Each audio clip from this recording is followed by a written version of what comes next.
Defense Exhibit number 14 contains several items that did not come apparently from Fulton County, and I'm standing next to Ms. Merchant to show them that they're not in that group of. I don't know. The county attorney has no idea what he did, but I got them from the county attorney. So if we could come back and testify. But I can't agree that the documents that are not in the certified bundle are properly admitted as part of the exhibit. Okay, Ms. Merchant, would you like to repackage and present to Ms. Cross Defense Exhibit 14? I don't, they're exactly what I got from the county attorney. Apparently they didn't want to testify, so they gave us a certification but didn't put these in, so they're going to have to testify. I got them from them.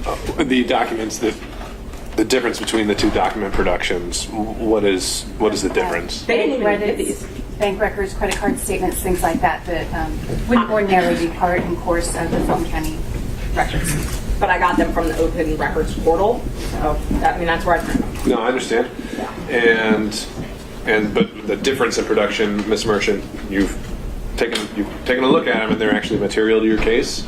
Yes. In what way? They're all of his invoices, Judge, and then he has like it's just, this is what I got from them. It's all of his invoices, and one of the invoices is a reimbursement that he printed some things, but like for the reimbursement. I mean, I don't really care if they take the reimbursement out because they actually are already admitted in the other exhibit I did. I don't have any problem with the invoices. The invoices are clearly the records and contained in the certification. So if we remove the items that are in dispute, then I don't have an objection to that. They're already in exhibit. So you're removing them? Yeah, that's fine. You want to take them out? All right, so again, let's have opposing counsel look at a revised Exhibit 14 and then I'll hear whether there's any objection.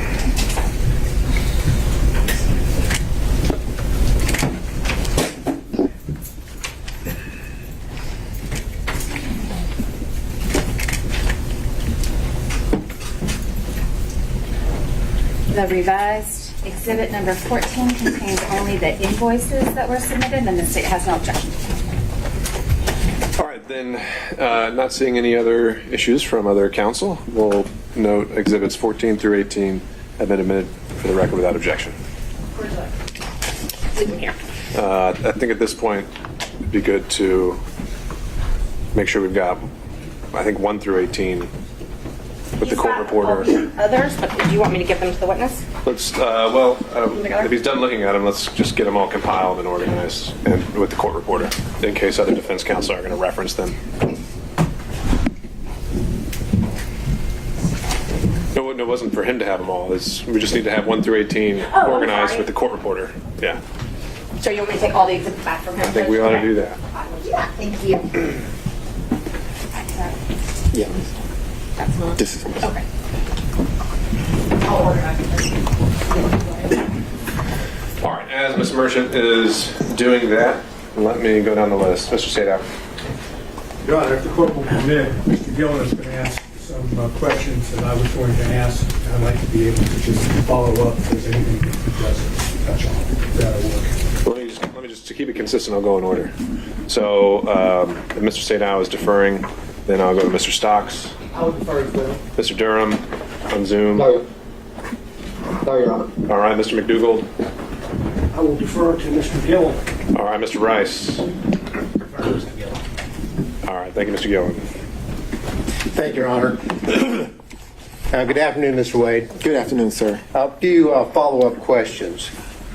I'd like to start off with the exhibit number 4 that you should have up there. Those are the interrogatories.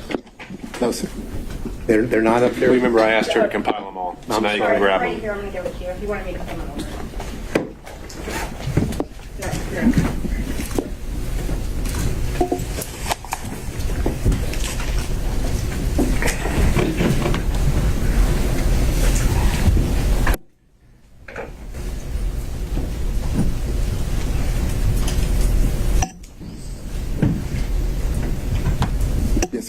Okay.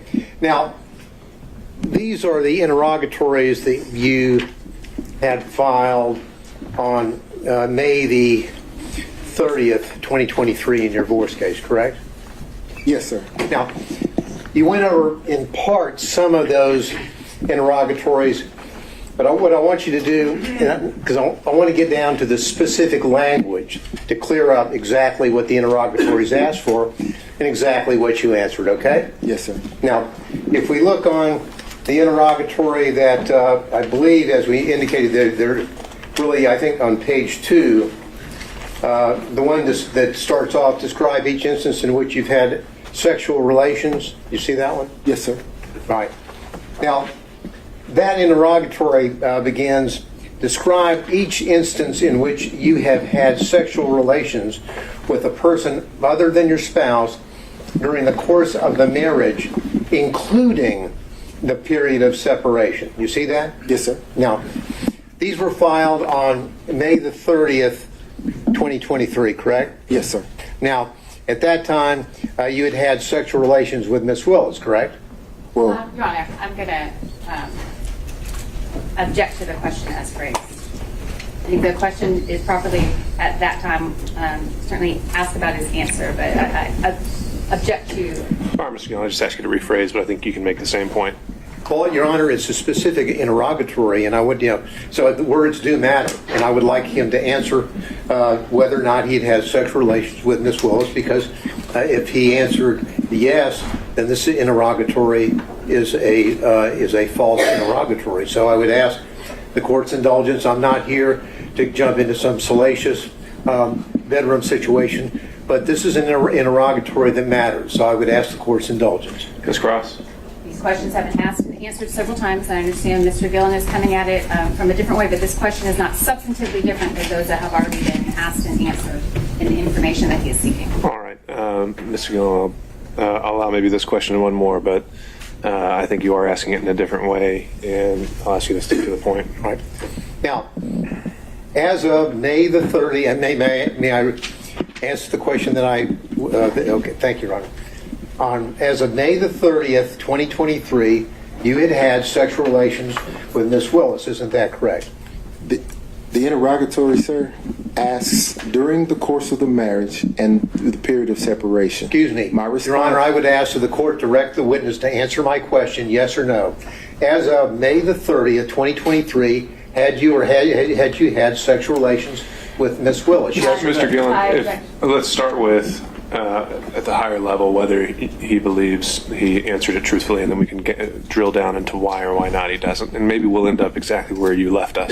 Well, but again, Your Honor, the point of it is that the words matter, and then we have to establish what did and did not happen, and then he can give whatever explanation he chooses to what apparently is a false answer. But I would like an answer to my question. And you may get one. I would like us to start at the high level before we drill down into specifics to see whether he actually contradicted that interrogatory, if I'm making sense. Well, the interrogatory is relatively direct and explicit.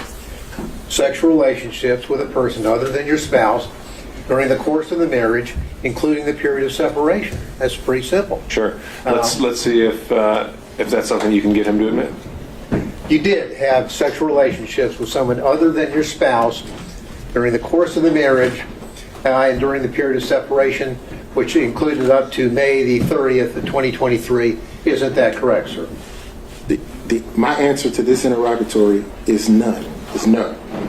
So you're saying that you did not have sexual relationships with anyone outside of your marriage, and the period of separation is during the period, then you're answering the question to this interrogatory, correct, sir?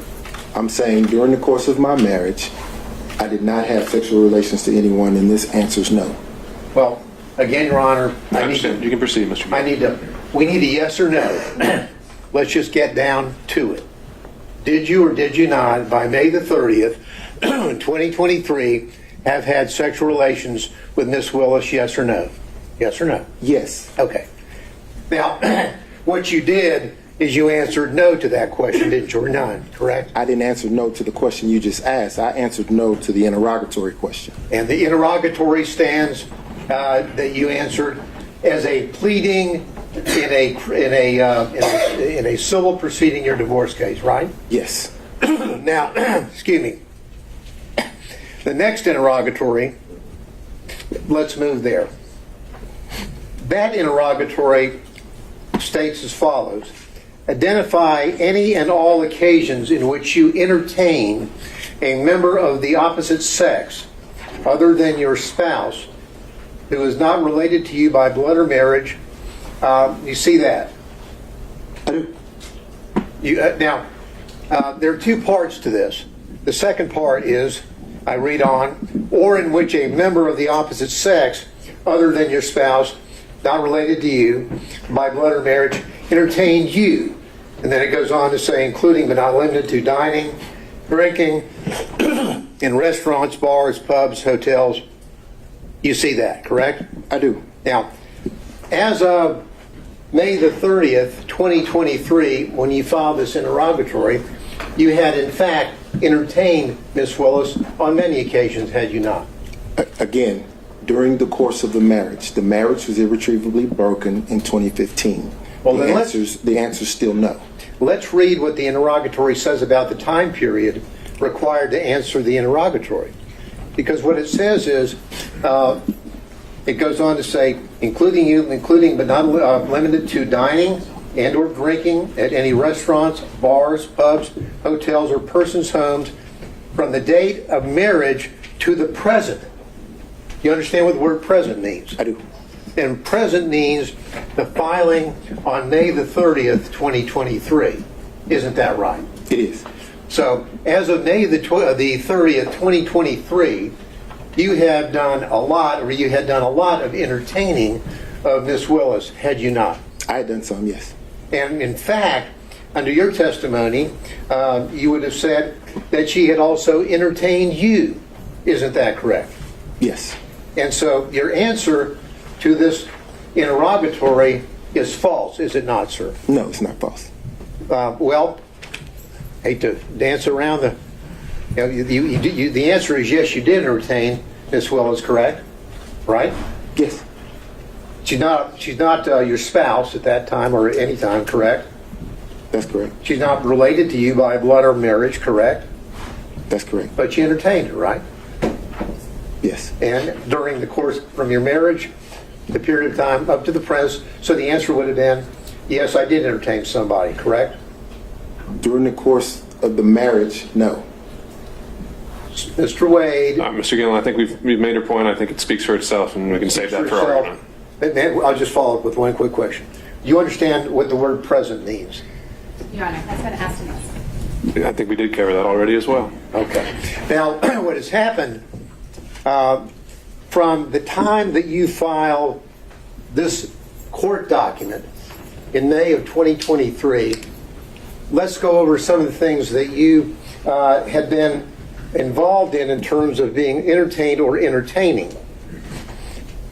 Prior to your filing on the answer on the interrogatories on May the 30th, 2023, we've already established, have we not, that you had paid for a Royal Caribbean cruise to the Bahamas with Miss Willis, correct?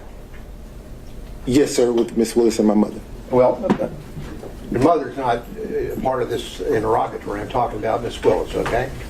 So you paid and caused to be paid approximately $3,335 on that trip, Bahamas trip, from October the 28th through October the 31st, correct? Your Honor, objection. I think we've said this ground several times already. Mr. Gillen, let's cover new ground. Well, I'm just trying to establish with specificity the things that he had done to entertain or be entertained prior to May the 30th, 2023. I'll try to move through it quickly. Well, that's already part of the record in terms of his prior testimony, and so if you want to link those two things together, you can do that during argument.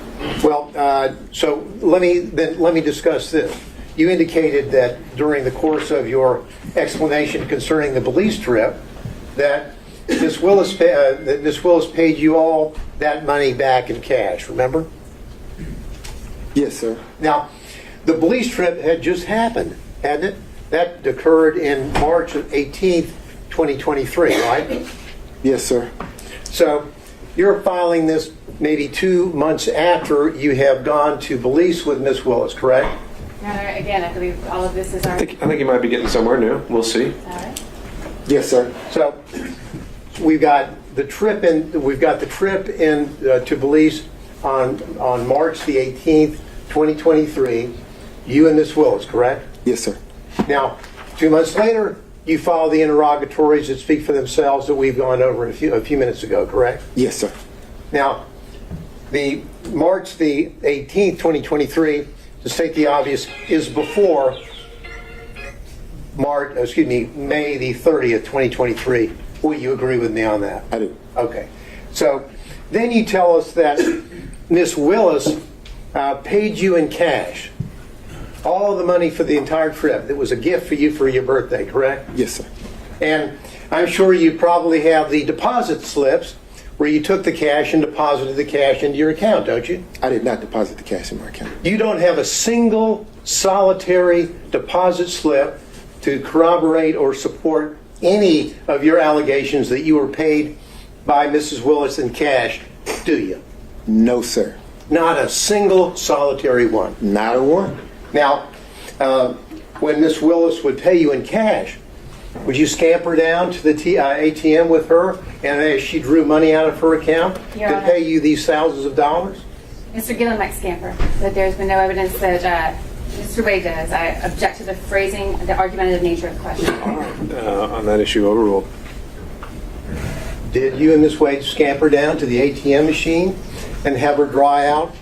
For example, on the Belize trip, just on your payment would have been $2,794. Miss Wade, For clarity, yeah, thank you. Pardon me?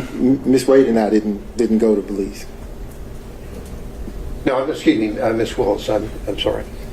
Did you go down to the ATM with Miss Willis while she drew out $2,794 to pay you in cash?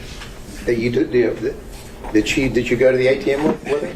No, sir. She didn't go to the ATM. She carried the cash. Oh, and so she would give you the cash. Did you have a little place in your house where you just stack up all this cash that you apparently got to repay you for these benefits that you bestowed on her? And Mr. Gillen, if I answered that, I'm putting myself in jeopardy. If I tell the world that I have cash someplace in my home, don't you think that could be problematic? No, I don't. I want an answer as to whether or not you have a little cash hoard in your house where you have allegedly taken the money that you got from Mrs. Willis and went and put it somewhere. Where'd you put it? No, sir. Now, just put it on the hip and kind of walk around money? Did I put it on my hip and Yeah, just walking around money where you would spend cash yourself? Let me finish. Did I put it on my hip in Belize and walk around with No, it? when you got paid back, would you take the money, the cash that she gave you, and would you just carry it around with you for spending money around town? So we have to break down each trip because, for example, for the cruise, she paid me the money before we took the cruise. So I was here and I could put the money in my pocket or put it away wherever I wanted to do with it. Other trips, she would give me the money there. So at that point, I could either spend it or put it in my pocket or put it in the hotel safe. There's no special place that you would have all this cash that you would be getting from her that you've told us about to pay back for the benefits that you have bestowed on her? The only special place that cash would have gone would have been to one of my children. Okay. Now, are you aware, have you discussed these pleadings with Miss Willis? No, sir. So there's been no discussion between you and Ms. Willis about the allegation concerning the benefits that you have bestowed on her. I'm Is that going to object correct? to the phrasing that these benefits bestowed upon her. I don't believe that's an accurate reflection of the testimony, and I don't think that's an appropriate question. I think overruled. You can answer the question. Okay. When you said proceedings, are you talking about the divorce proceedings? Because we were talking about the interrogatories. To that question, the answer is no. If you're go ahead. I'm sorry. Go ahead with your answer. I'll hear the complete answer, then I'll follow up. Okay. If you're asking me about this hearing, the proceedings of this hearing, have we discussed the financial piece based upon Mr. Roman's motion? Yes. So you have discussed the financial piece. Where did that discussion take place? Conference room. Were you other people there, or were you and Ms. Willis discussing this about what your position was going to The be? relevance of this. Well, Mr. Gillen? and the relevance has to do with suddenly we have a declaration from Mr. Wade in this case where he says roughly equal and then shows one alleged payment by Ms. Willis. No mention of cash, none. So I need to find out a little bit more about how suddenly we have this revelation about cash from the witness stand today. Overruled. So we part company there when you say no mention of cash. If I provided one receipt that didn't amount to what you would think was roughly equal, the rest of it is cash. Well, did you in your declaration, sir, that was filed in this case, did you tell the court in that declaration that the expenditure that you had provided on behalf of Ms. Willis was paid for back by her in cash, yes or no? I believe that I did when I said that the expenses were split roughly evenly. If you could point to me any place in your affidavit where you use the word cash, I would appreciate it. Take your time. I didn't use the word cash, no sir. No, you didn't use the word cash, did you? But I didn't say that she didn't give it to me in cash. No, you just didn't tell anybody that you allegedly got paid back in cash, right? No, I told everyone who asked. Today. Yes, sir. Now, who else was with you, if anyone else, when you and Ms. Willis were discussing how you would be handling the financial component of the motion here today, that is the personal benefits? I'm going to object to the relevance of that, Your Honor. Mr. Gillen? Well, the relevance is if they know that they're going to be called as witnesses, they've been subpoenaed, and they are discussing what they're going to say, we need to know that. The court needs to know that. It goes to the veracity of Mr. Willis and, Ms. Willis and Mr. Wade. Overruled. We didn't discuss how we were going to handle testimony. My question was, when you were discussing with Ms. Willis in the conference room, when you were discussing what you perceived to be the situation concerning the benefits for the payments, Yes, sir. was there anyone else present? No, sir. How long did the meeting take? Probably 5 or 10 minutes. Did Ms. Willis tell you what she was going to say? No, sir. Did you ask her whether she had any bank withdrawals that would corroborate the assertion that she would pay you back in large sums of cash for these trips to the Caribbean, Belize, California, on and on and on? Your Honor, again, I object. The proffer when the last relevance objection was made was that Mr. Gillen needed to know who else was there. These could be potential witnesses that he could cross-examine. That question has been answered, so I can't object. Okay. I think it's still exploring possible bias or motive to shape his testimony, so overrule on that ground. Thank you. Now, Mr. Willis, Mr. Wade, when you were having this discussion, did you ask Ms. Willis, do you have anything to support these cash withdrawals? No, sir. Did you ask her where she got the cash? Here, this is the conversation. I produced my credit card statement that showed what Ms. Merchant in her filing was representing. That was the conversation. Okay. So when she would pay you back in cash, were you aware of what her financial situation was? Do you know what? No, sir. Your Honor, I object to the relevance. Well, Your Honor, it's relevant because we've been bombarded with a book, Find Me the Votes, in which... What's at issue is the financial benefit, and if that plays a material interest in an actual conflict of interest, so I think that's relevant. Thank you. Now, have you read the book, Find Me the Votes? I have. You have? I have. Okay. Now, in that book, Ms. Willis is telling the authors about how financially destitute she was, or kind of hitting down on the bottom as she was running for DA. Do you remember that part of the book?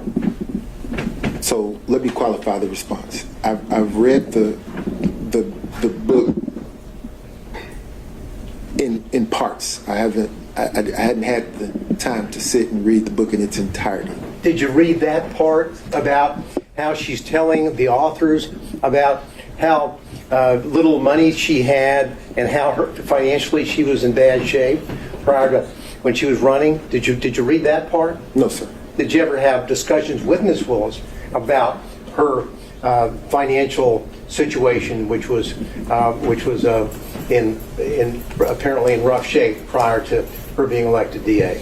No, sir. Ms. Willis made it clear that her financial business was just that. It was her business. I know nothing about her financial status. I know nothing about how she was faring before or after the election, or even now. I know nothing about her finances. You're telling us that she didn't share that with you, but chose to share it with the authors of a book that's been published and printed and sold nationally. I think that's a fair question for Cross. I don't know that she shared it with the author. I don't know that the author was telling the truth. I don't know the author, so I don't know, sir. Okay. Now, did you give an interview to the authors of that book? I've given no interview, sir. So you haven't talked to them at all, correct? I haven't talked to any media. All right. None. Now, as it relates to the... I'd like to, though. As it relates to... So again, from your bank records that you're aware of, there'll be no cash deposits, right? I didn't say that. Are there cash deposits which line up with the money that you have allegedly received from Ms. Willis to, quote, pay you back for her part of the trips? So here's the thing. In my bank records, you will see cash deposits. You will see check deposits. I can't say that you look through the bank records and you won't see cash deposits, because I have two sources of income, sir. Income comes from my private practice, my firm, and income comes from the contract here with Fulton County. During the course of private practice, occasionally I will have occasion to deposit cash into my account. And in preparation for this hearing and your testimony, did you go through your bank records to find out if you could locate any cash deposits that would corroborate your testimony? No, sir. I didn't go through my bank records at all. Now, so what you would do, the money that you received, of course, the money that you received from your work for Fulton County, that's public funds, correct? No, sir. It's private funds. It's my Public funds pay you to do work for Fulton County, correct? Tell me what the definition of a public fund is. A public fund would be your funds, as in not fund, but funds, money. Public money, as in money from taxpayers, either in Fulton County or the state of Georgia, pay you to do the work that you're doing here in this case, yes or no? One or the other, I'm certain. Do you know which is one? the case. I don't know which one, no, sir. Now, you would take those public funds, and those public funds were then used, deposited in your account, and they were then used to pay on the credit cards for the trips that you would take with Ms. Willis, correct? I object to the question insofar as the characterization of public funds. The witness didn't testify to that, and I don't believe there's been any evidence to that. Once it's paid to Mr. Wade, it's private funds. Well, the point of it is that you got money. Mr. Gillen's rephrasing. Yeah, I'll read it. Let's break it down. You got money from Fulton County for the work that you do here, right? Yes, sir. You would send in invoices, and they would pay you money, correct? Yes, sir. Those money, that private money, that money was money from either the citizens of Fulton County or from the state of Georgia, correct? That's what I mean by public funds. Agreed?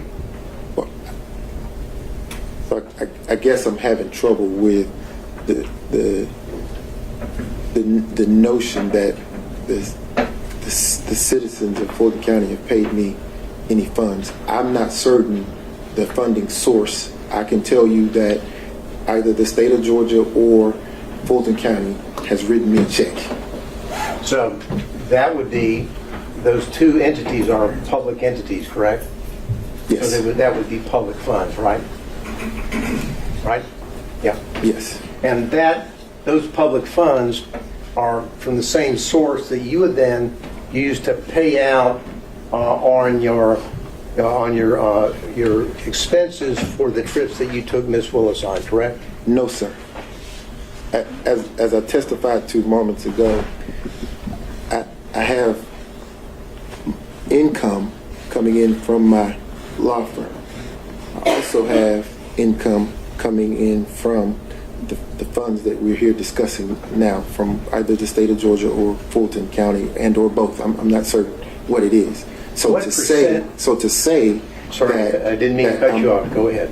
So to say that I'm paying a credit card statement with funds coming from Fulton County or the state of Georgia would not be an accurate statement, because the funds could have very well come from my private practice. What percentage of your income in 2022 came from money where you're working on this case, or from your partners working for the Fulton County office? In 2022, I would say 50-50. You think 50-50 in 2022? Yes, sir. What about 2023? Probably 60-40. 60-40. Yes, sir. So the money that would be in those accounts, at least 60% of those, in your view, would be public funds, that those monies were then used to pay for the expenses that you had incurred for the trips that you took Miss Willis on, the cruises, the Napa Valleys, the Bahamas, correct? Right? Yes, sir. Okay. And now, what you did is that when you signed on in November 1st of 2021, that's when you signed on to be counsel for the anti-corruption matters, right? Yes, sir. Now, as you know, in your engagement letter, it doesn't say that you're signing on and your scope of work is to work on the Trump special grand jury investigation, does it? No, sir. It says that you're signing on to work on anti-corruption, the anti-corruption unit matters, correct? Yes, sir. Matters with a plural, correct? Yes, sir. So in your contract, there is no specific reference to any specific case. Isn't that right? That's correct. Okay.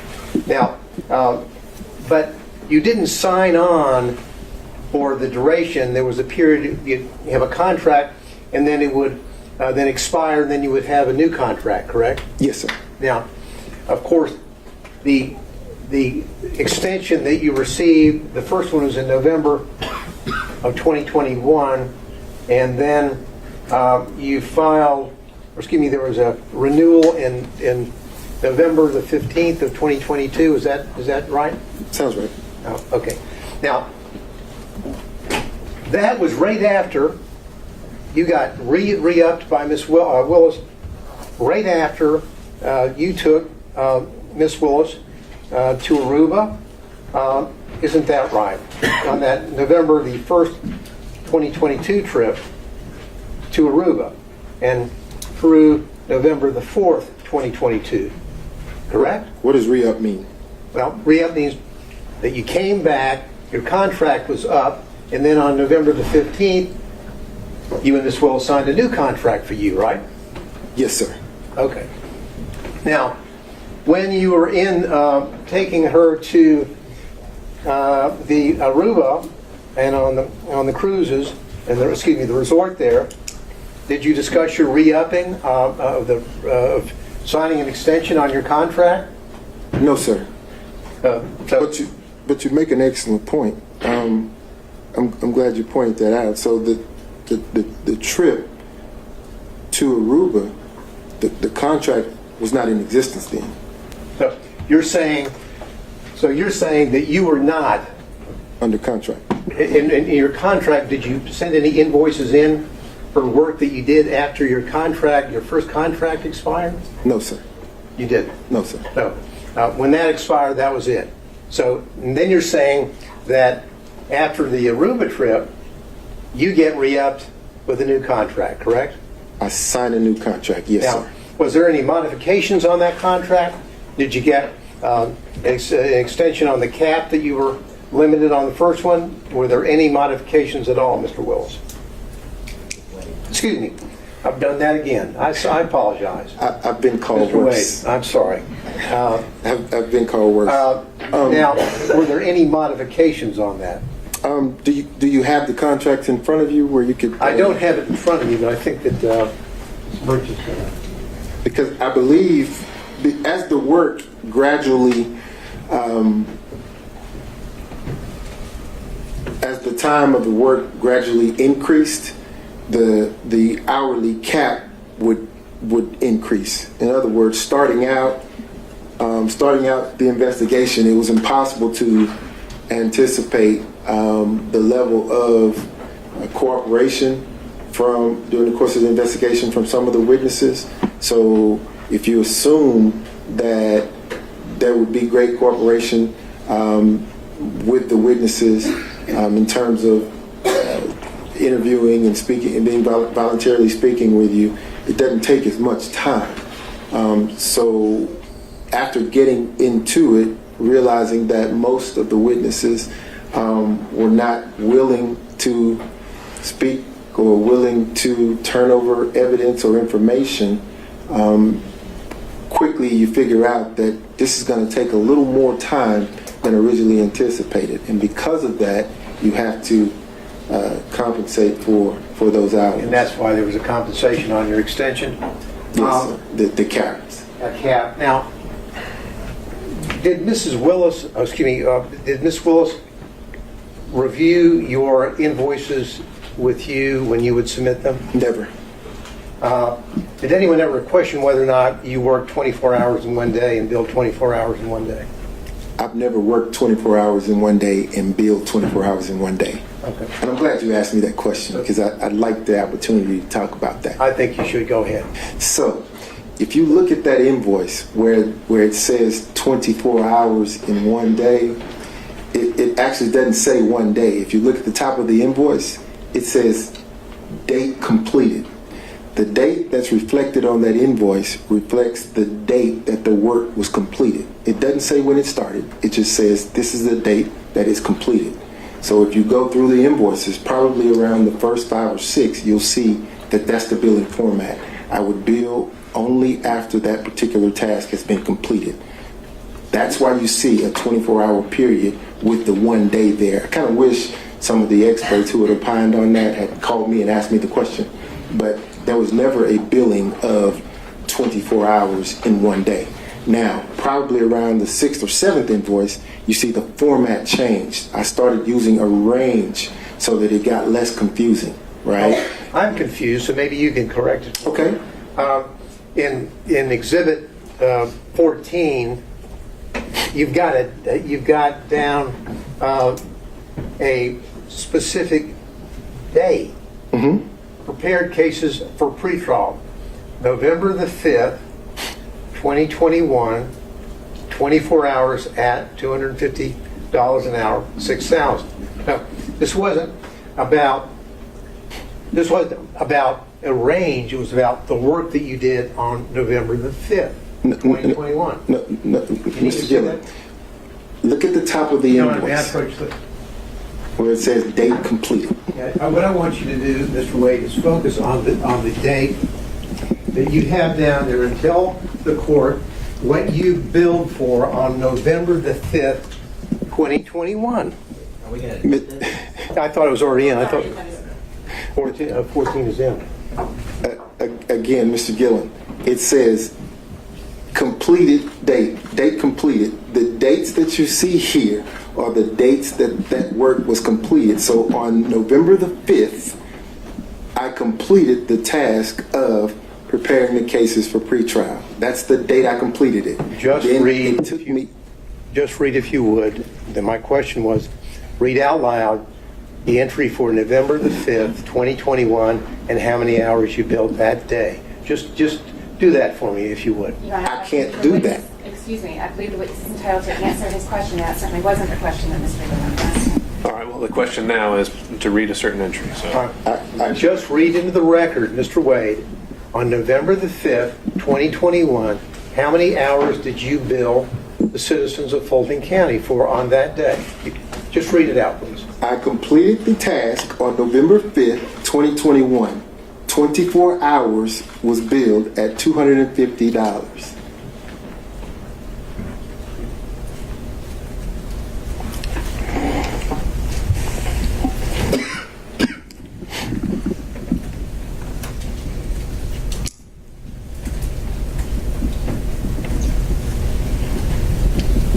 Now, when you talked about your relationship with Miss Willis, and your testimony is that it began in 2022. You remember that testimony?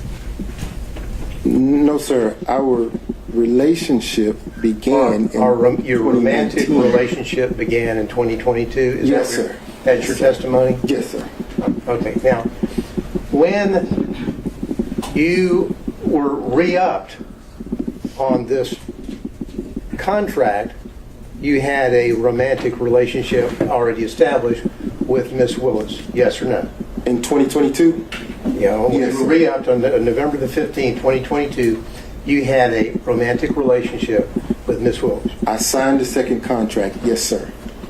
Answer my question, please. I'm not going to use the words When you re-up. signed up on the we re-up or whatever you want to call it, your contract on November the 15th, 2022, you had a romantic relationship already existing with Miss Willis. Yes or no? I signed the contract, the second contract. Yes, sir. During the course of a romantic excuse me. relationship. Yes or no? You had a romantic relationship with her at the time that you signed up the extension on November the 15th, 2022. Yes or no? The answer to that question is yes. Thank you. Now, this was before the special purpose grand jury released a report. Isn't that correct? Correct? Are you asking me if it's before the work was completed or before the special purpose grand jury actually publicly released the report? When they Those are released two the different- report. Your relationship with Miss Willis already existed when the special purpose grand jury released its report, correct? At the time the report was released, yes, sir. But And- you understand that the report, the work had been completed prior to the release of the report. You understand that? And your relationship with Miss Willis, of course, was prior to the indictment in this case, correct? Yes, sir.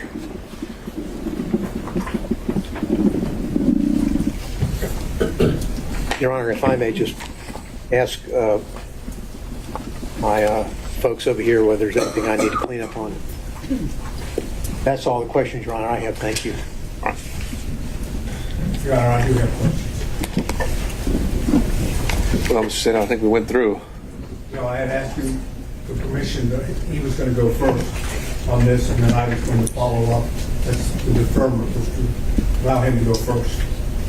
That's what I thought I had asked for. All right, with the understanding next time, we're going to keep going in order and not skip around the order. All right. But that's why I brought it up, because I thought that's what Okay. I intended. All right. Mr. Sado.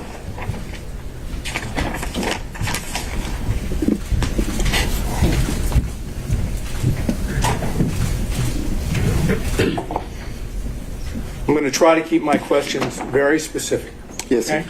Yes, sir. And I'm going to also, of course, try not to go back into specific questions that have already been asked. Okay? Yes, sir. When did your relationship with Miss Willis end? 2023. Can you give us an approximation of, not by date, but by month? Summer 2023. Forgive me. I'm a man. We don't do the date thing. Summer 23, I would say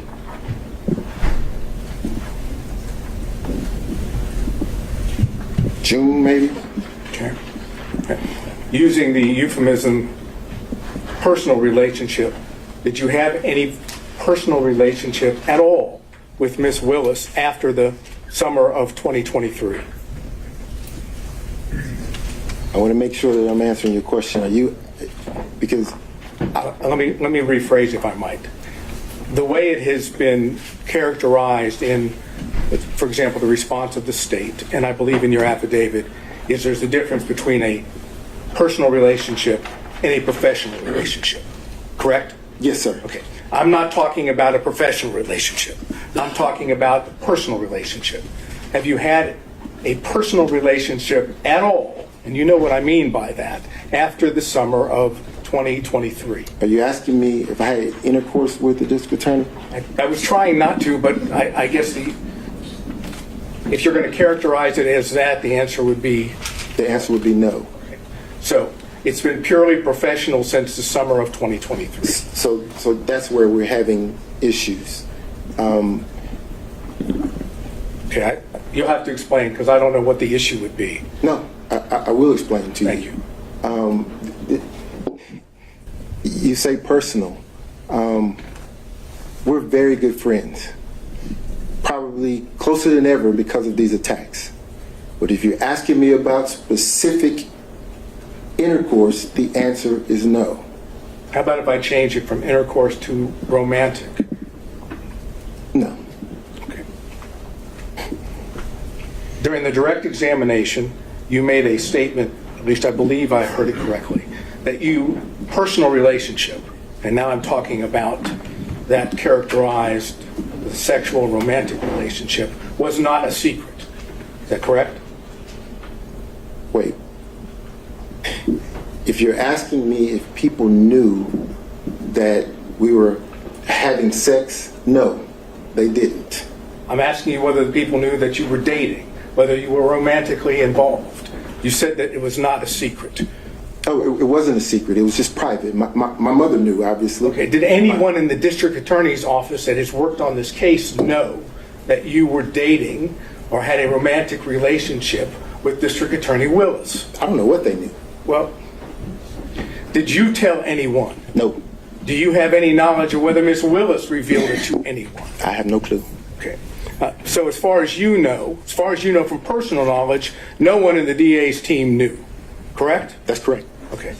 So if it was a legitimate relationship, is there any particular reason why it was kept secret or private?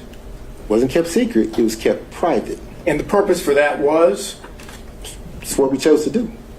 I'm asking you why, though, not just because you chose. Why, if you're dating someone, why keep it private? So, a few reasons. The first one is,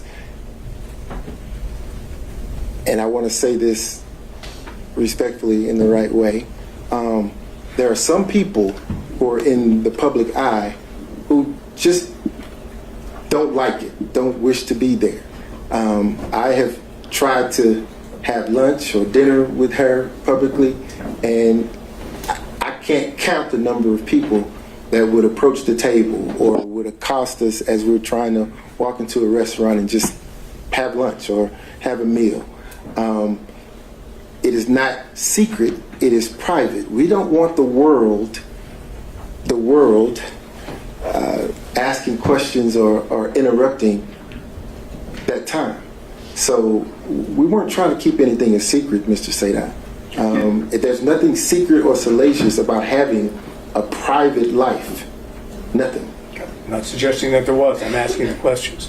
When you went on the various trips that have been outlined by both Mr. Gillen and by Ms. Merchant, did anyone in the district attorney's office know that the two of you were traveling on personal trips together? To my knowledge, Mr. Sadai, no.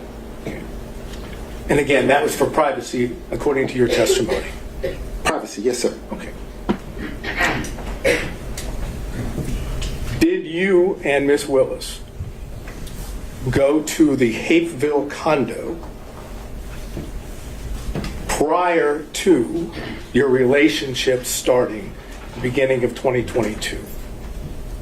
Prior to having physical contact prior to having intercourse? Did we go to the Hateville condo? Again, you keep going to intercourse. I'm trying not to, but fine. The answer to that, or my question would be yes. Did you and Miss Willis go to the Hateville condo prior to what I want to say November 1st of 2021? Yes. Okay, and the purpose for going to the Hateville condo with Miss Willis prior to 2021 would have been what? Or prior to November 1 of 2021? Could Would have be been what? could have been any number of things because at that time, That's what I'm asking, so tell me. yeah, could have been any number of things because at that time she had a friend living in that condo. Miss Yeardy lived in that condo. Okay. So, maybe it was my question was poorly worded. Let me try again. Your answer is yes, prior to November 1st of 2021, you would have gone to the Hateville condo and been there with Miss Willis, correct?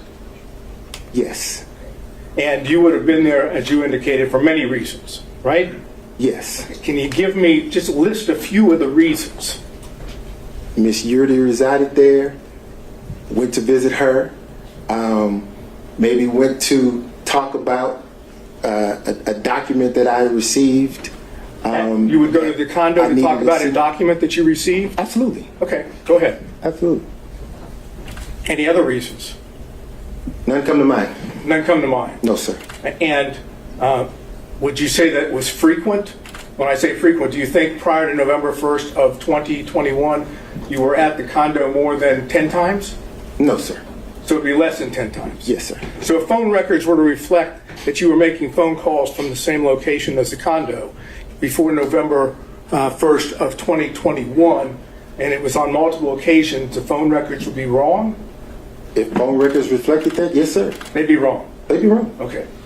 Where did you live during that time period? The same place I live now. Which is not in Hateville, correct? It is not in Hateville. It is north of Atlanta, the city of Atlanta, correct? It is. Okay. And any other reasons why you would be in the Hateville area on multiple occasions prior to November 1st of 2021? Let's see. The Porsche Experience is there. I'm sorry? The Porsche Experience is there. Okay, so that would have been one. Any other reason? Yes, sir. The airport is there. Airport in Hateville. Yes, sir. Delta Airlines is Okay. headquartered there. Let's see. Restaurants there.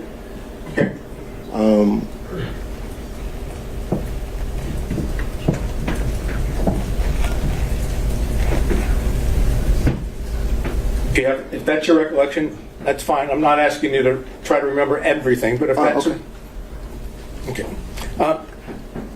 Did you discuss your affidavit filed in connection with the response with Ms. Willis? No, sir. Did you know, of personal knowledge, whether Ms. Willis reviewed your affidavit before it was included with the response? I have no clue. So, as far as you know, personal knowledge, Ms. Willis did not know what you said in the affidavit.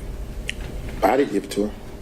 That's what I said. You have no personal knowledge. No personal knowledge. And as far as you know, no one else has told you that she did or didn't. I hadn't asked anyone. We've kind of worked this up a little bit, and the numbers could be off. But according to our numbers, $10,000, give or take, would have been reflected on your credit card statements in connection with things of potential benefit to Ms. Willis, okay? I want you just to assume that. Assuming that there was $10,000 that you had on your credit cards, is it your testimony that Ms. Willis paid you back $10,000 in cash? I'm not asking about... Can I object? The characterization of $10,000 for Ms. Willis's travel, I don't believe is an accurate reflection of what the numbers, at least the summary that I've been provided by the defense would reflect. I think that's joint travel. Is that right, Mr. Sater? I'm sorry. No, Clarify the question. it's not joint travel. But all I'm trying to understand, I'll rephrase because I don't want to get bogged down on specific numbers. You would have received thousands of dollars in cash from Ms. Willis, correct? Yes, sir. Okay. and the thousands of dollars in cash from Miss Willis, do you know, I'm not asking you whether she took it out of her pocketbook or she took it out of a suitcase. I'm saying, do you know the source of the cash? Just that, out of her pocketbook. Yes, You sir. don't know where she obtained the cash. I didn't ask her. And the whole time that she was paying you in cash, you never said, hey, why do you have this amount of cash? Why would Mr. Sadow, in my practice, people come into my law firm all the time with cash. I never question where they got it. Yeah, but we're talking not about people that come into your law firm. We're talking about the district attorney of Fulton County who, I'm assuming, receives a paycheck. She doesn't get paid in cash. So, just like you assumed, I assumed she got it from her paycheck. I don't know. Okay. But of course, it's already been, and I'm not going to go back into it. You've not seen any records indicating withdrawals of cash from Miss Willis at all. Why would I ask her? I didn't No, ask. sir. All I said is you haven't, right? No, sir. Okay. Now, can you explain why you filed for divorce one day after you were hired by Miss Willis? You filed on November 2nd of 2021. You're hired on November 1st of 2021. Why the day after? You mean one day before? So, You filed for divorce one day after you were hired, right? okay. I'll answer your question. Okay, please. So, in 2015, when my wife had the affair, we had a conversation that we would divorce right then. Again, the better practice, at least for my children at the time, was to stay in place until the youngest could graduate and matriculate into college. We did that. When she graduated, matriculated into college, at the time my wife had moved back and forth to Houston, to Texas. So she's in Texas. We take our child off to college. We come back to Georgia for a brief period of time. Divorce gets filed. She gets served. There we go. Now, the reason that date was selected, Yes, sir. That's what I asked. the specific reason that specific date was selected was because she was only in town. I'm going to object, Your Honor. This is attorney-client privilege. Why he decided to file his... And why do you have the right to object on his behalf for attorney-client privilege? Because... Well, I don't make formal judgment. All right, there we go. And I believe that he's already attempted to answer this question and there was no privilege raised. So he's given a partial answer and now he's about to finish that. So first of all, I don't think it's covered by attorney-client privilege and I'll deal with that if you want me to. But otherwise, he's already answered part of it. So he doesn't get to say, now I'm going to stop.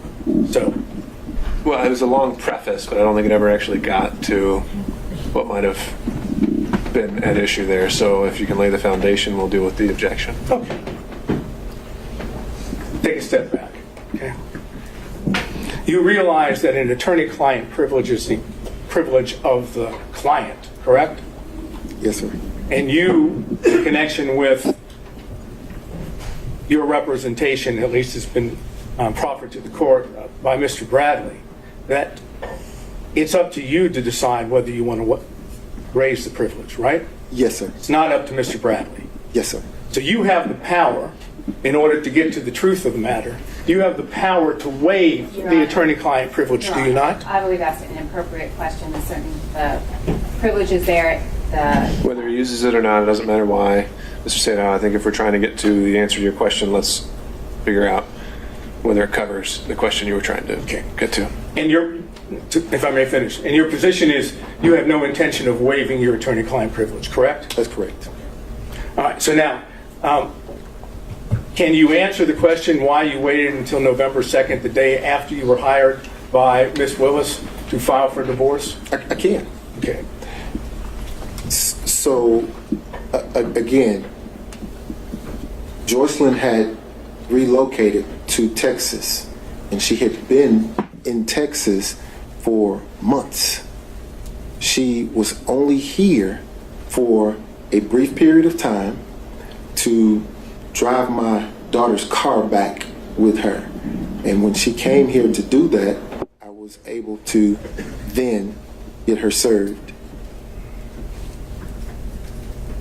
Okay, so your answer as to why you waited until the day after you were hired by Ms. Willis, which would be November 1st, 2021, to file the complaint for the divorce on November 2nd, 2021. Your testimony under oath is because your wife was here. But had not been here in October, had not been here in September, had not been here in August of 2021. She had been in Texas taking care of her ailing mother and your testimony, aging father. So the first opportunity that I had after speaking with my lawyers to take care of that was the date it was filed and served, because she happened to be here. It had nothing to do with, that was purely coincidental, that contract. I understand it's purely coincidence, your testimony. Yes, sir. And understand that this was by agreement between she and I, she being my wife and I, that we would divorce when the children matriculated out, and that there would actually have been an agreement attached to the filing. It became apparent that the agreement wasn't going to happen, and things got a little contentious. So that's when the privilege will kick in, and I was forced to do it when I did it. Okay. So, if I understood correctly, again, you tell me if I'm wrong. Is it your testimony that your wife was not in Atlanta, Georgia, or the metro area throughout October of 2021? No. That's not your testimony? In October of 2021, she was back and forth between here and Texas. Okay, so she was, at least on some occasions, in the Atlanta area.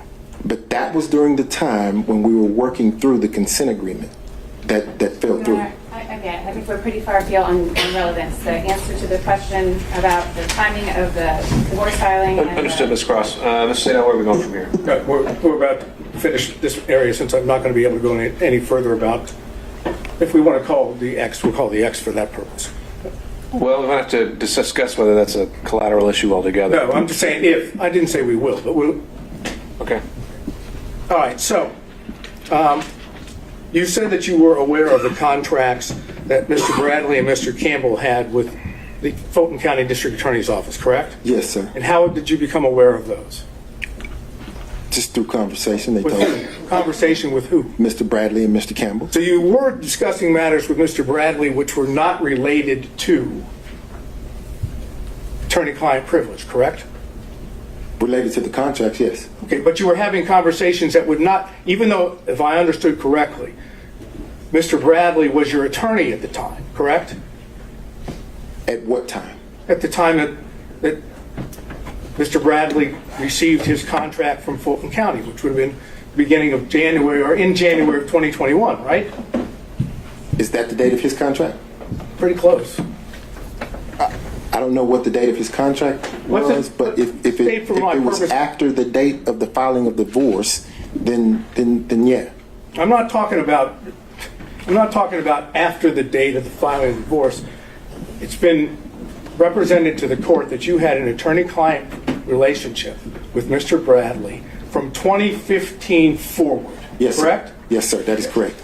When Mr. Bradley received his contract with Fulton County, that was in 2021, correct? I don't know. We can prove that through other evidence. But at the time that Mr. Bradley was doing work for Fulton County, if I understand, you still had an attorney-client privilege, at least you're claiming one, with Mr. Bradley, correct? Yes. Okay. So when you talk to Mr. Bradley about matters with his contract in Fulton County, those were not covered by your attorney-client privilege, correct? They were not. Okay, and that meant that not all communications with Mr. Bradley were covered by attorney-client privilege, correct?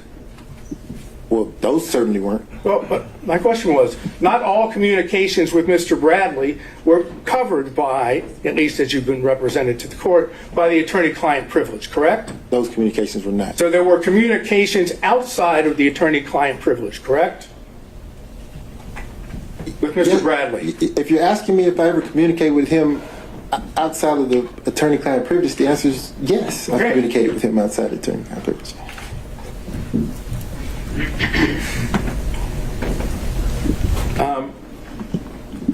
Let's finish this up. And did you call it Roman number 4? Or just defense?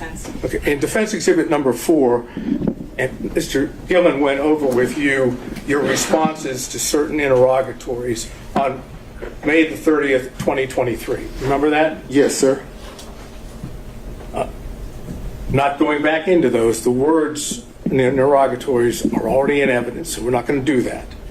But the ones that we've gone into, there were 2 of them. And your answer to both of those was none, correct? Yes, sir. Okay. Now, on January 25th of 2024, Yes, sir. you again were in a position that you answered those same interrogatories, the 2 that we're talking about. I can get specific if we need to, but as long as we understand we're talking about the same 2, right? Yes, sir. Okay. And they are in defense exhibit number 6, and they are interrogatories number 4 and number 5. Okay. Go ahead. Now I want you to be able to see it. So it's defense exhibit number 6. I don't. I see you have 6 up there. I'm told that you have 6. Okay.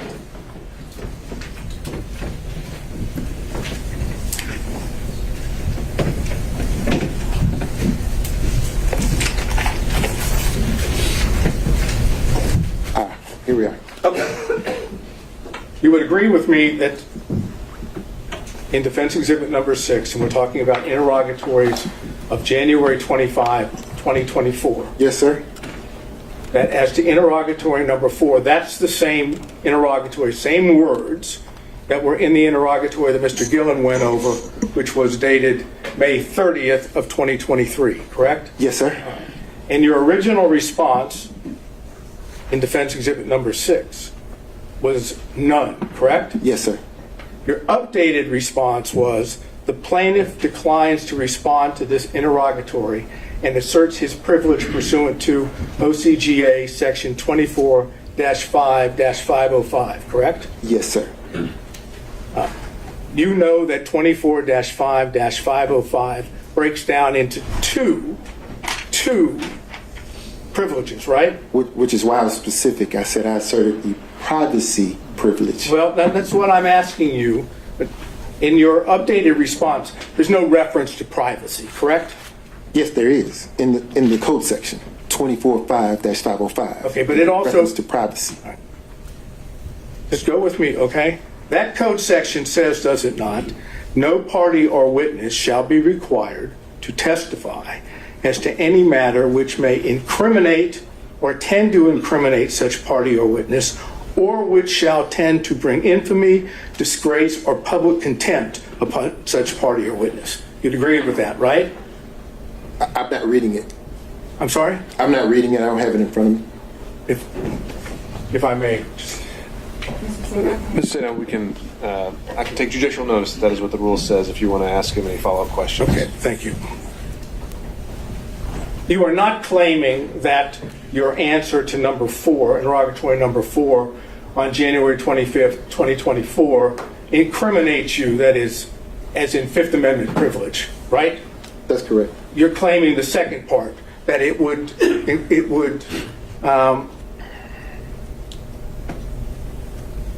bring infamy, disgrace, or public contempt, correct? I'm going to object to that. I don't think that's the full thing, but and also the witness doesn't have it in front of him, so I don't know how he could respond to that. He said several times privacy is largely invoked. That's statutory. Overruled. I'm claiming privacy. The privilege that you make reference to is to infamy, disgrace, or public contempt upon the witness, right? Or party. That's the section that you were relying on, correct?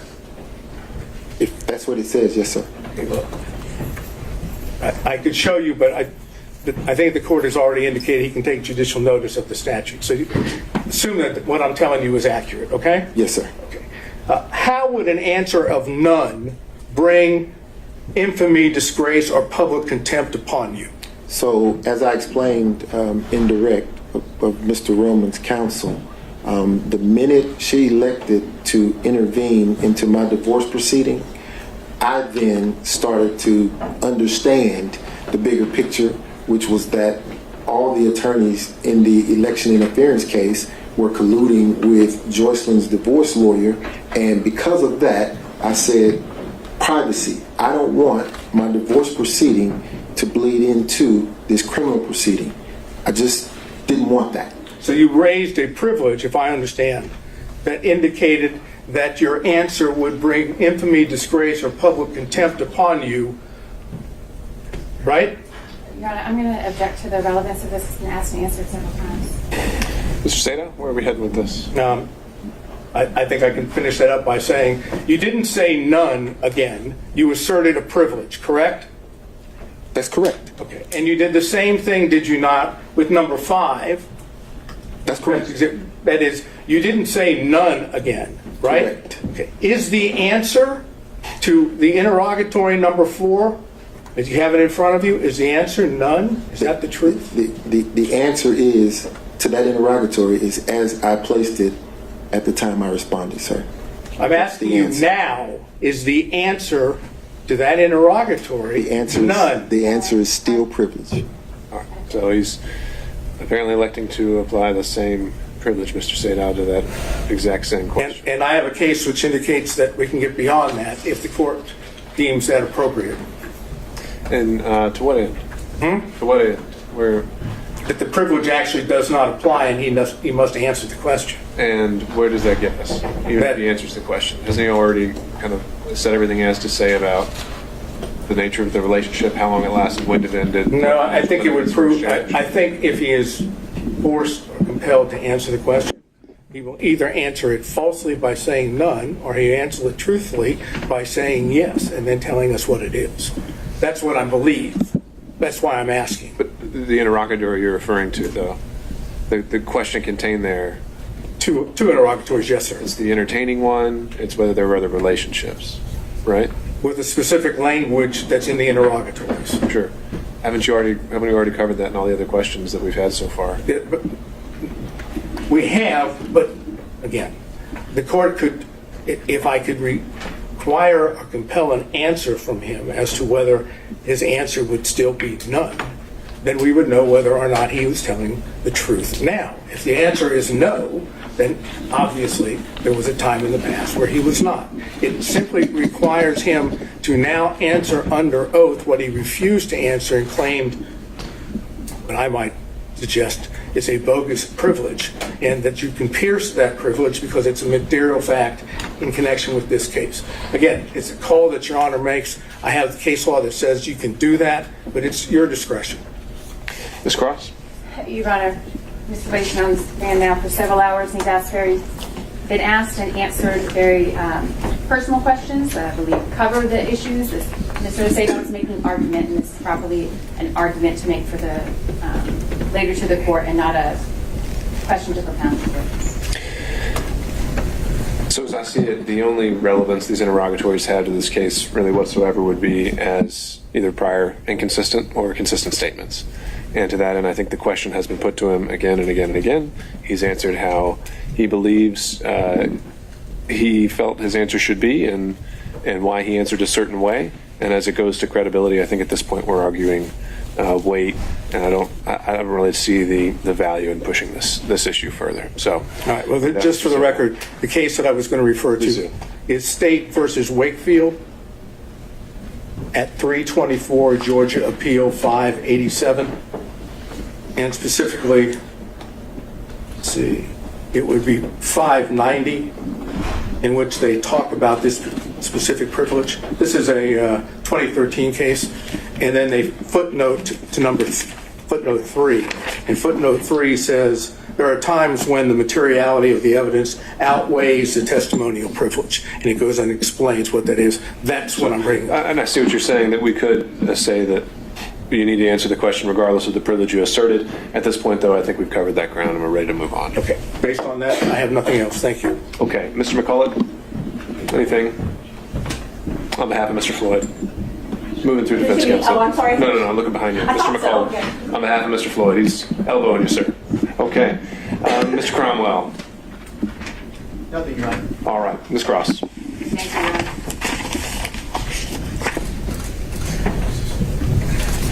Mr. Wade, have you still got exhibit number 14 in front of you? That's the one with all of the invoices, I believe. I believe I have them all.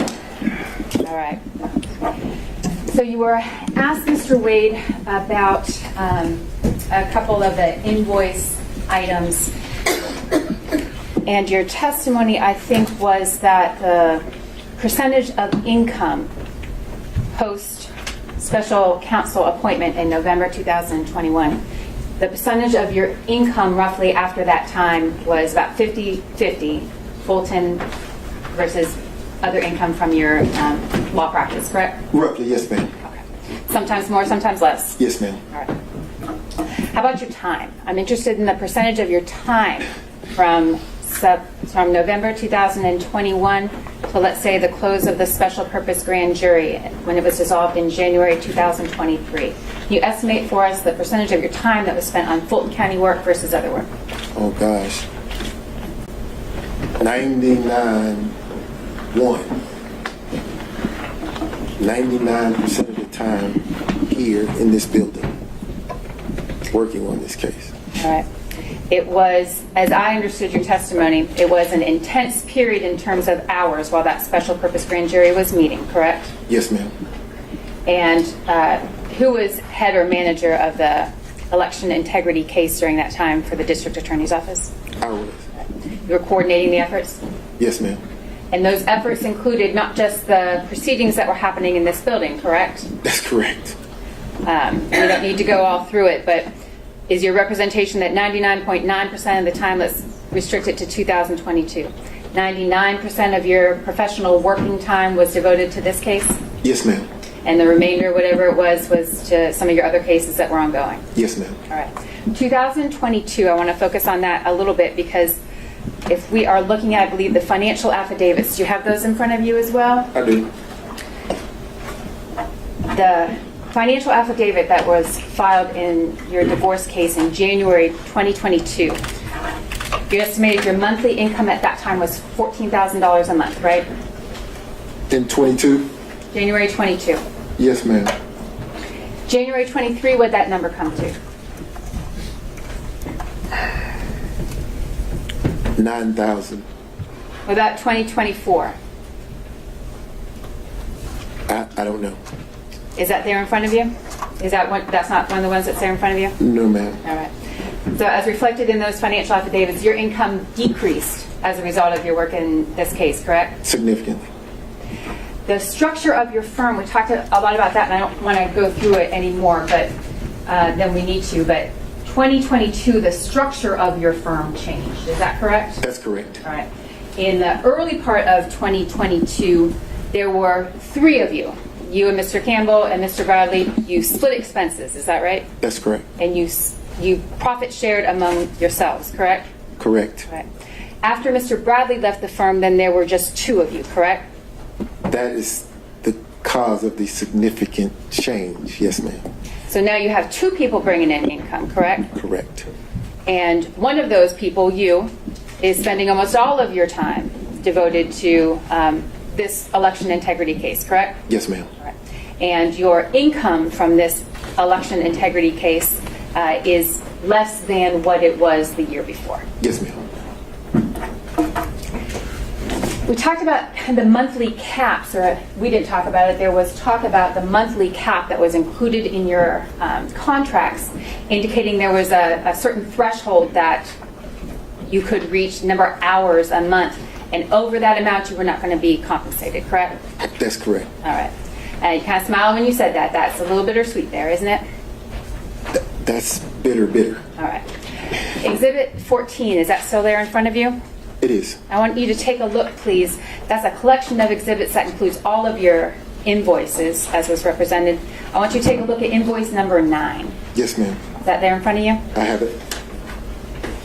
Invoice number 9, Mr. Wade, indicates that you performed hours of work that you were not compensated for because your cap had been reached. Yes, ma'am. I want you to take up, and what did you do in those circumstances? When the hours that you worked per month were more than the cap that was in your contract that you were permitted to be paid for? I was forced to lose that time. I didn't get paid for it. Okay. And that's what exhibit number 9 shows? Yes, ma'am. All right. And in exhibit number 9, you've got a task, hours that were completed, and you just didn't bill for it. You noted the time and then a 0 beside it because you didn't bill the county for that time. Yes, ma'am. All right. What about exhibit number, invoice number 13? Can you flip to that for me? I have it.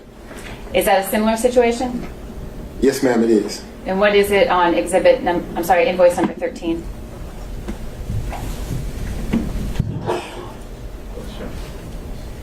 This invoice makes me cry. There's so many hours here that I worked that I couldn't get paid for. So, And you work those hours anyway, Mr. Wade? oh, absolutely. This is not the type of job that you could walk away from just because you're not getting paid for it. I think there's some professional rules of responsibility to an attorney who's engaged in a case. You have to see it through. So it's not like I can just throw my hands up and say, well, I reached my monthly cap, I'm done, I can walk away. I can't do that. This is ongoing, it's constant, and I have to do the work. Can you look at invoice number 23 for me there in exhibit number 14? Yes, ma'am. Does that reflect a similar situation, the hours worked that you were not compensated for? Yes, ma'am. Invoice number 24 and 27, can you take a look at those and let us know if that reflects the same situation? Are you trying to depress me? No, Look I'm at not. the money I'm I'm sorry. It's the same, yes. Okay. And there's no workaround to that? You didn't attempt to work around that contractual cap on your hours? Oh, no, ma'am. All right. You were asked a lot of questions, Mr. Wade, about the affidavit that was submitted, correct? Do you recall those questions? I'm sorry, I'm stuck on this invoice. You know, if I were going to get a benefit, I'd like that benefit. That's the one I want. That didn't happen. That didn't happen? Okay. All right. And there was no renegotiating your contract to reflect that those hours should be paid or anything? No, ma'am. Okay. All right. Do you have your affidavit there in front of you? I do. The affidavit, of course, was attached to and provided in support of the state's response to Mr. Romney's motion, correct? Yes, ma'am. All right. And you prepared that affidavit. I did. You signed that affidavit. I did. All of the allegations and the representations in that affidavit are true. Is that right, Mr. Wade? Every one of them. Every one of them. You were asked a lot of questions about our line number 34. Can you turn to that for me, please? It's on page 4 of that affidavit.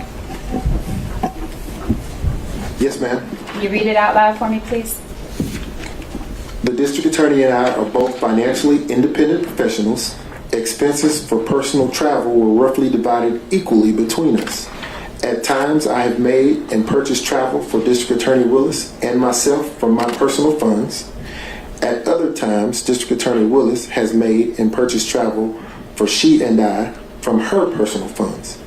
Examples of District Attorney Willis's purchasing plane tickets for she and I with her personal funds for our personal travel are attached. Funds, Mr. Wade. As you understand the term funds, does that include cash? Yes. Does that include credit? Yes. Does that include reimbursements? Yes.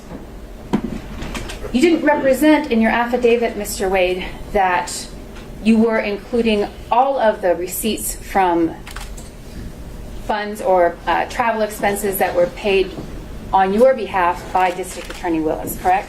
That's correct. You had, I think your conversation with Ms. Merchant was you produced the receipt that you had. Yes, ma'am. Are you aware of any other receipts? Well, let me ask you this way. May I put you on there for just a sticker? That's all right. I'm going to write it on there. You're going to mark I'm going to mark this as State's Exhibit number 1. You testify, Mr. Wade, that District Attorney Willis purchased and funded the entire trip to Belize. That was her treat to you for a birthday? Yes, ma'am. And you testify that she purchased the plane tickets for you, correct? Yes, ma'am. And while you may not have had the receipts on hand when you filled out the affidavit, because they weren't in your possession, are you aware now that there are receipts and that it reflects that the district attorney... If this is going to go into evidence, we'd like to look at it first. I've got a copy. Do you remember, Mr. Wade, approximately how much, and that's again State's Exhibit number 1, may I push this down? Do you remember how much the flight was for you, your flight to Belize?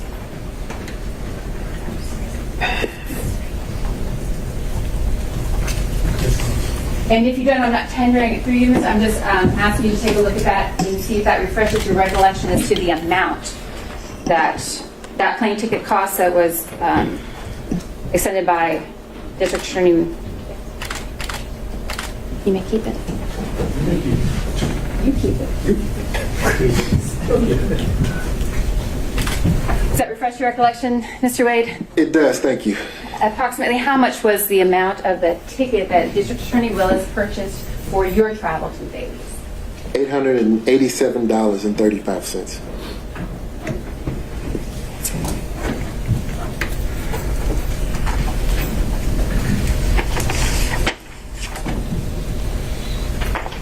And I'm not tendering it, Your Honor, but I will leave it with the court reporter for reference and inclusion in the record.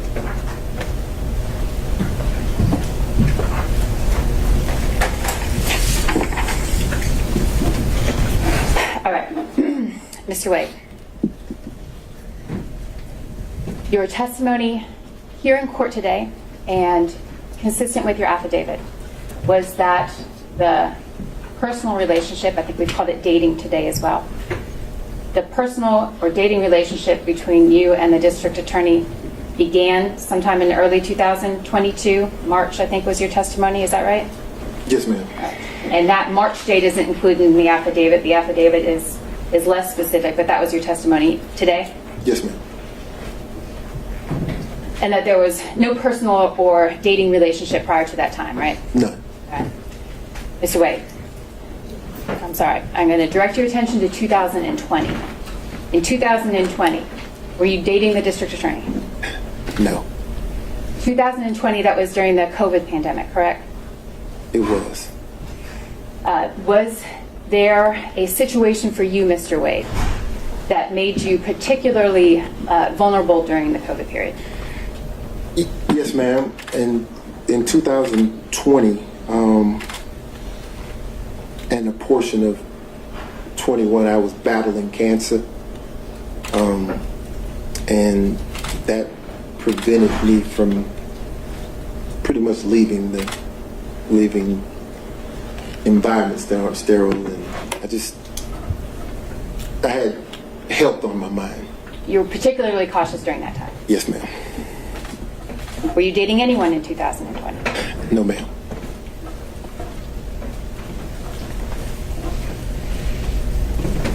All right. Thank you, Mr. Wade. That's all I have. Ms. Merchant, recross on those points only. Yes, thank you. All right, Mr. Wade. The state asked you about how much money you're making now versus before, and you said you're making significantly less since you've started working for Fulton County, correct? Well, I did say that, but what we're talking about is because now at this point the splitting of the financial obligations in the firm are now there are 2 people carrying the weight of 3, so that would scale back on the amount of income, right? Amount of profit. Well, you're splitting the profits 50-50 though instead of 1/3, correct? The profits, yes. Okay. So, but you did testify that you're making significantly less now. We heard about it for a few minutes. Significantly less now that you work for Fulton County, right? Yes. Okay. Would you agree with me that $236,000 is more than $184,000? Absolutely. Would you agree with me that $262,000 is more than $236,000? Absolutely. All of these years, despite you saying that you were a 3-way partner with Wade and Campbell and Bradley, and now a 2-way partner with Campbell, all of your corporate tax returns are filed in the law firm of Nathan Wade, though, correct? My returns, yes, ma'am. Yes, for your law firm. Well, for my law firm, because I also have personal returns. Right, and I'm not talking about your personal returns. I'm talking about your business returns. Yeah, but the question contemplates that my bring home money is more or less. So I want to be clear that is reflected in my personal returns. I didn't ask you anything about bring home money, though. I'm not sure what you're talking about. What I'm talking about is your question was the portion of my testimony dealing with earning significantly less money. No, my question is I'll just break it down. During 2019, you filed your business returns. I'm not talking about your personal. Your business returns for the law firm of Nathan Wade only, correct? I filed personal and business. Yes, ma'am. And even though you said you were partners with Bradley and Campbell later on, you filed your business returns not with them, but as a solo practitioner, correct? I see where we're going. There's a different return for that Wade, Bradley, Campbell entity. And I'm not asking about that. What I'm asking about is during the years 2019, 2020, 2021, and 2022, you filed a business return for the law firm of Nathan Wade. Yes, ma'am. And in 2019, you said that the law firm of Nathan Wade made $184,000, correct? No, I don't know. Does that sound familiar? Does that sound about like what you made in 2019 and reported on your taxes as a business law firm? If that's what's on the return, yes, ma'am, you're right. Okay, and I'm happy I can bring those up. I've got one copy. I'm not planning on admitting them because they're tax returns, but okay. All right, may I approach, Judge? Thank you. So in 2019, gross profit for the law firm of Nathan Wade is $184,000, correct? Let's see. The second line, number 2, gross profit. Yes, ma'am. 184, 824. Yes, ma'am. Okay.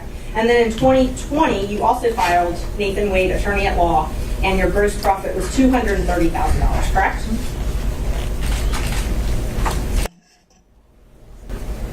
Yes, ma'am. And in 2021, you also filed as a solo Nathan Wade PC attorney at law, and your gross profit was $236,000, correct? Yes, ma'am. And then in 2022, you filed as a solo practitioner Nathan Wade, and your gross income was $262,000, correct? Yes, ma'am. Okay. I'm not going to into this. I've got your social. But nowhere in these documents do you document that you received cash payments from Ms. Willis, correct?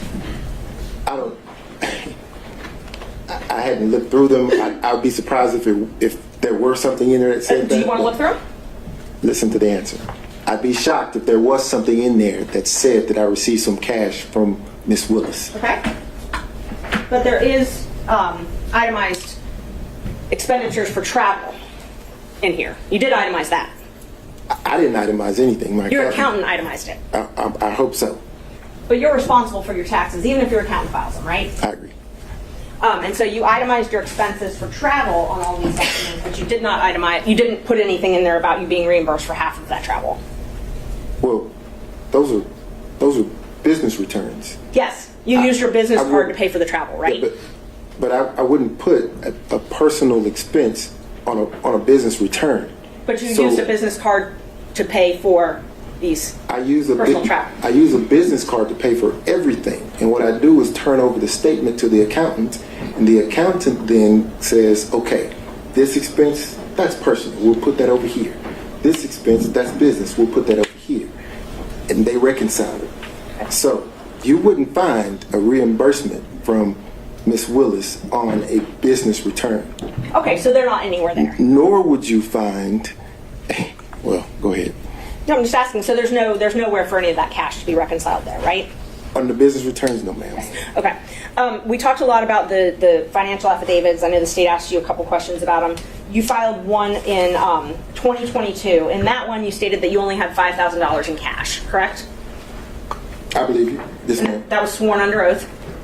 At the time of filing, yes, ma'am. Okay. And then in January of 2024, you filed another one that also swore that you only had $5,000 in cash, correct?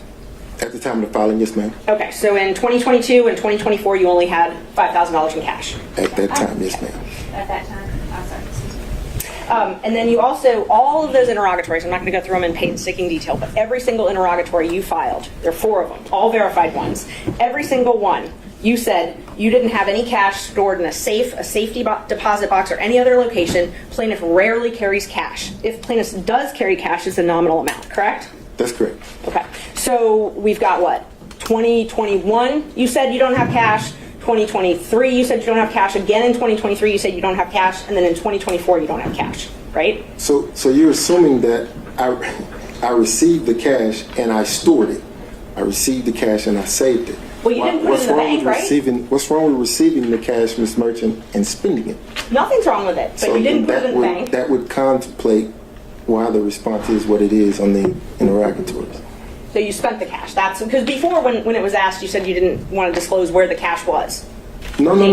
For privacy reasons. No, well, I said that if I were to store cash in my home, then why would I share that with the world, is what I said. I didn't say that I had some cash stored up in some place, because that's not the truth. And you've talked a lot about this, I split with a third, I split with half.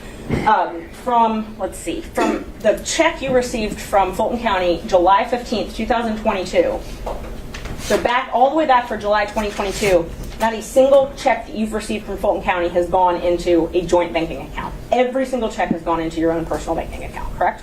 All of them, with the exception of the checks that were going into the WBC firm, went into my business bank account, which is solely in my name. Right, your WBC account that you're talking about, that account was closed, though, in June of 2022. Correct. Okay. So everything after June of 2022 was put in a Nathan Wade bank account, not a corporate bank account with I'm going to ask the partners. witness to be permitted to. I think the question right before that only needed a yes or no. So no, ma'am. The checks were deposited into firm accounts, law firm accounts. Law firm of Nathan Wade PC. Yes, ma'am. As a solo practitioner. Yes, ma'am. Okay, so they were not deposited into accounts with Campbell or Bradley. No, ma'am, they were Okay. not. Thank you. However, there were checks written to Campbell and Bradley that will reflect the third. And we've tried to get those bank records, but you've objected to those, correct? You've tried to get what bank records? We subpoenaed bank records, and you've objected to all of those, right? Your Honor, I'm going to object to the relevance. It's relevant if he's saying he has all these records, but yet we've tried to get them, and he's trying to keep them from us, but he doesn't bring all of the records. And you can make an inference if there's law that says you can make an inference if some documents are within the party's control and they won't provide them, that there's an inference that they're not positive. Ms. Cross. Your Honor, there was no obligation for Mr. Wade to produce evidence that Ms. Merchant couldn't find an admissible way to produce. I believe it's irrelevant. We've covered the ground, and I object to any further questioning. All right, I'll sustain that. Ms. Merchant, let's find some new ground here. Okay, thank you. Are you willing to waive your privilege with Mr. Bradley so that he can testify? I am not willing to waive attorney-client privilege. Okay, thank you. Only on the questions, the health questions that were asked on campus. And I can ask you from here because it's going to be very short. I don't want to get into the type of cancer. I don't want to get into the medical condition itself. Did I understand you to say that you had cancer in the year of 2020? Yes, sir. And you explained that because of that, in 2020, you kept yourself in a sterile environment? I tried, yes, sir. Now, what about 2021? 2021, just focusing on my health, trying to get back to myself. You remember I asked you some questions about Hateville Yes, sir. and the condo? Yes, sir. And you indicated that prior to November 1st of 2021, you had spent time at the condo, the Hateville condo, Yes, sir. with Miss Willis, right? Yes, sir. And with someone else? You said Miss Yearty? Ms. Shirley, yes, sir. Okay, so you were not concerned, that was not a sterile environment, was it? Are you inferring that Ms. Yurdy and No, I'm D.A. just saying Willis that- is not sterile? Of course No. it's a sterile environment. It's a condo. But don't you remember then I followed up and said, where else might you have been to show your cell phone records from Hateville? And you said, the airport, right? Not a sterile environment, though, the airport, you agree? It is not. Okay, what about restaurants? Not a sterile environment, right? They are not. And the Porsche, you said something about a Porsche what? The Porsche experience. That doesn't sound very sterile to me. Is that a sterile environment? You're inside your vehicle. Yeah, but don't you mingle with others? You can. Yeah, and you were doing all that in 2021 before November 1st. That's what you testified to, correct? Yes, sir. So there's no reason why you couldn't be dating in 2021, is there? You mean 2020, Mr. Sato? No, I said 2021. All right. Correct? Dating? No. No reason. No right? reason. Got it. Thanks. All right, Mr. Gillen? Okay. Mr. Stocks? Stockton, excuse me. Just real briefly, you said you started dating in early 2022, and you also used the term personal relationship. And there was no dating and no personal relationship prior to early 22. Is that correct? Help me understand. I want to make sure I answer you. So let's be clear. 2022 was the start of any intimate sexual relationship with the district attorney. Okay, and that's what I was wanting to Okay. make clear. In your affidavit, you used the term personal relationship. Got it. Today, you've used the term dating. And your testimony today is that that includes the term basically physical or sexual or intimate relationship. Is that correct? Yes, sir. And there was nothing, according to your testimony, there was none of that prior to early 20. That is correct. That's all I've got, Judge. All right, not seeing anyone else. Ms. Cross, any redirect? All right, Ms. Merchant, can this witness be excused?